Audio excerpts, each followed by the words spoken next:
శ్రీ గురుభ్యో నమ శ్రీమాత్రే నమ జై శ్రీమన్నారాయణ అండి.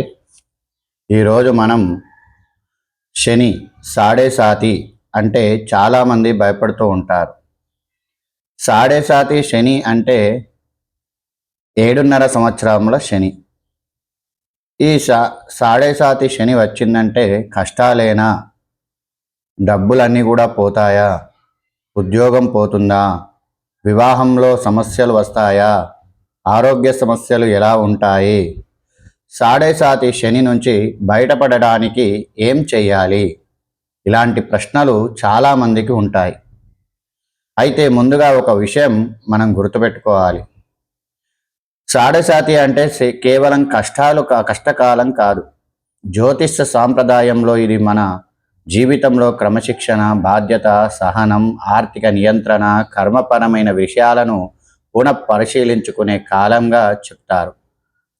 2026లో శని మీనరాశిలో సంచరిస్తున్నందున జన్మ చంద్రరాశి ఆధారంగా, చంద్రుడి నుంచి ఆధారంగా ఈ శనిని చూస్తూ ఉంటారు. ఏలినాటి శని, అర్ధాష్టమ శని, అష్టమ శనిని చంద్రుడి నుంచి చూస్తూ ఉంటారు. ఇప్పుడున్నటువంటి కాలం లోపల కుంభరాశి వారికి, మీనరాశి వారికి, మేషరాశి వారికి, కుంభరాశి వారికి 3వ చివరి దశ నడుస్తూ ఉంది. మీనవ రాశి వారికి 2వ మధ్య దశ నడుస్తూ ఉంది. మేషరాశి వారికి మొదటి దశ నడుస్తూ ఉంది. అంటే ఈ 3 రాశుల వారికి సాడే సాతి ప్రభావం కొనసాగుతూ ఉంది. ముఖ్యంగా ప్రస్తుతం శని వక్రగతిలో ఉండటంతో గతంలో వాయిదా వేసిన పనులు, ఆర్థిక వ్యవహారాలు, బాధ్యతలు మళ్ళీ మన ముందుకు రావచ్చని తెలుస్తూ ఉన్నాయి. అయితే ప్రతి వ్యక్తికి ఫలితం ఒకేలా ఉండదు. జన్మజాతకంలోని శని స్థానము, చంద్రుని బలము, దశాభుక్తులు, ఇతర గ్రహాల స్థితి కూడా పరిశీలించుకోవాలి. ఇప్పుడు ఒక్కొక్క రాశి అసలు ఫలితాలు ఏమిటో చూద్దాం. ముందుగా సాడే సాతి అంటే శని జన్మచంద్రుని ముందు రాశిలోకి ప్రవేశించినప్పటి నుంచి చంద్రరాశి మీదుగా ప్రయాణించి చంద్రుని తర్వాతి రాశిని దాటే వరకు సుమారు 7.5 సంవత్సరాల కాలాన్ని సాడే సాతి శని అంటారు. దీనిని 3 దశలుగా విభజిస్తారు. మొదటి దశ చంద్రరాశి 12వ రాశిలో, చంద్రుడి నుంచి 12వ రాశిలో శని ఉంటే ఇది మొదటి దశ. మధ్య దశ జన్మ చంద్రరాశిలోనే చంద్రుడు ఎక్కడైతే ఉంటాడో అక్కడ శని ఉంటే అది మధ్య దశ. చివరి దశ చంద్రరాశికి 2వ రాశిలో శని ఉంటే అది చివరి దశ. అందుకే సాడే సాతికి అందరూ ఒకే విధంగా పని చేయరు. మేషరాశి వారికి మొదటి దశ నడుస్తూ ఉంది శనిలో. మేష చంద్రరాశి వారికి ప్రస్తుతం శని మీనరాశిలో సంచరిస్తున్నందున ఇది సాడే సాతి మొదటి దశ. ఈ దశలో ముఖ్యంగా ఖర్చులు, నిద్ర, మానసిక ఒత్తిడి, ఒంటరితనం, దూర ప్రయాణాలు, విదేశీ సంబంధాలు వంటి విషయాలపై దృష్టి పెట్టాల్సి రావచ్చు. డబ్బు సంపాదన కంటే డబ్బు ఎక్కడ ఖర్చవుతుంది అనే ప్రశ్న ముఖ్యంగా మారుతుంది. అనవసరమైన ఖర్చులు పెరగకుండా బడ్జెట్ చేసుకోవాలి. ఎవరైనా అడిగారని ఆలోచించకుండా అప్పు ఇవ్వడం, సరైన పత్రాలు లేకుండా డబ్బులు పెట్టుబడి వంటి విషయాల్లో జాగ్రత్త తీసుకోవాలి. 2026లో సాడే సాతి రాశులు ఆర్థిక వ్యవహారాలు పునఃపరిశీలించుకోవాలని తాజాగా తెలుస్తూ ఉంది.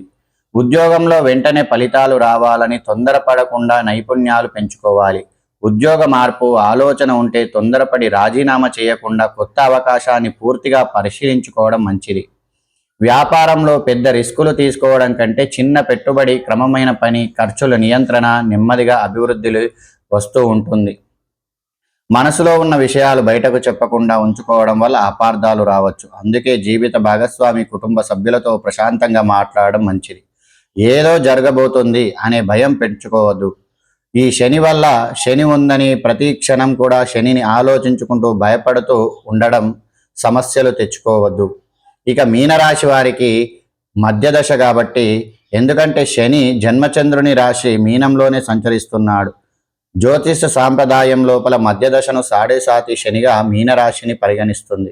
2026లో మీనంలో వక్రగతిలోకి వెళ్లడం వల్ల బాధ్యతలు, ఆర్థిక నిర్ణయాలు, వ్యక్తిగత లక్ష్యాలు తిరిగి పరిశీలించుకోవాల్సిన పరిస్థితి రావచ్చని తెలుస్తుంది. పని బాధ్యతలు పెరగవచ్చు, నేను ఇంత పని చేస్తున్నా నాకు ఫలితం ఎందుకు రావడం లేదు అనే భావన కలగవచ్చు. కానీ శని జ్యోతిష శాస్త్రంలో నెమ్మదిగా కానీ స్థిరంగా కానీ ఫలితాలు ఇచ్చేటువంటి గ్రహం.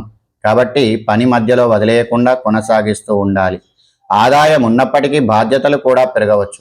కుటుంబ ఖర్చులు, అప్పులు, పెట్టుబడులు, భవిష్యత్తు అవసరాలు వంటి వాటిని ముందుగానే ప్లాన్ చేసుకోవాలి. భావోద్వేగాలకు లోనైన మాటలు అనకుండా ఉండాలి.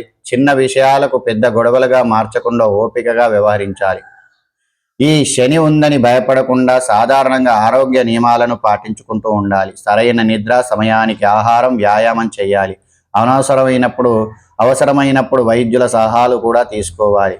మీనరాశి వారికి ఈ దశలో నా జీవితంలో ఏదో నిజంగా అవసరమైనది ఏమిటి అనే ప్రశ్న సమాధానంకు దొరికేటువంటి అవకాశం కూడా ఉంది. ఇక కుంభరాశి వారికి చంద్రరాశి వారి ప్రస్తుత సడేశాతి చివరి దశ. అంటే ఇంతకాలం ఎదుర్కొన్న బాధ్యతలు, అనుభవాలు, నుంచి నేర్చుకున్న విషయాలను జీవితంలో ఉపయోగించుకునేటువంటి సమయం. 2026లో కుంభరాశి వారికి సాడేసాతి చివరి దశగా ముఖ్యంగా డబ్బు, పొదుపు, కుటుంబం, మాట తీరు వంటి అంశాలపై దృష్టి పెట్టాల్సిన కాలం జ్యోతిష్య విశ్లేషణలో తెలుస్తూ ఉంది. ఇది అత్యంత ముఖ్యమైనటువంటి అంశం. ఎంత సంపాదిస్తున్నాం అనేది మాత్రమే కాదు, ఎంత పొదుపు చేస్తున్నాం అనేది కూడా చూడాలి. అనవసరమైన ఖర్చులు తగ్గించాలి. అప్పులు ఉంటే వాటిని క్రమంగా తీర్చే ప్రణాళికను చేసుకోవాలి. కుంభరాశి వారి సమయంలో మాట విషయంలో ప్రత్యేకంగా జాగ్రత్తలు తీసుకోవాలి. కోపంగా మాట్లాడిన ఒక్క మాట కుటుంబ సంబంధాలు దెబ్బతీయవచ్చు. ముందు ఆలోచించండి, తర్వాత మాట్లాడండి. పెద్దవారిని గౌరవించండి. కుటుంబ సభ్యులతో సమన్వయంగా చేసుకొని మంచిగా ఉండండి.